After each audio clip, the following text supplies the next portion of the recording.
everybody, my name is Manuel Quintana, and in this video we're just going to take a couple of minutes to discuss this Advanced SQL Server Reporting Services class. Now this class is really meant for those developers who've been working with reporting services and want to learn some new tips, new techniques, how to make things more efficient and function much better. And also, if maybe you've acquired some new responsibilities, it takes a really deep look at the administrative side to SSRS. Now, in order to really be prepared for this class, hopefully you've already taken our Introduction to SSRS module right here in on-demand training. If not, you want to be someone who's proficient with just basic reporting, deployment to the reporting server, and some of the report server settings. We'll go to the next level. That's why it's called Advanced.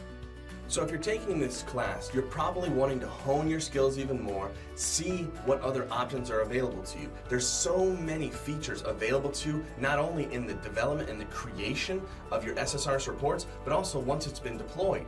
Here, we're going to examine, explore, and discover a lot of new things that will really take you to that next level of report development and administration.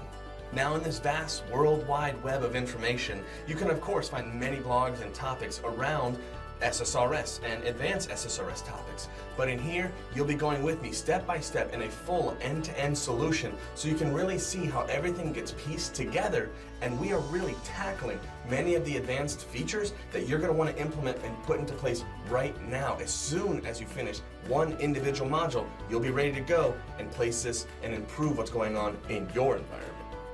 Some of the key things that you're going to be able to walk away from finishing this class is working with analysis services as a source, you leveraging .NET framework code to make things more dynamic.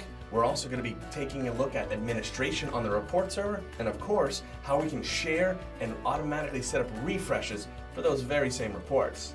So hopefully you're as excited as I am about this, and I'll see you in the next video.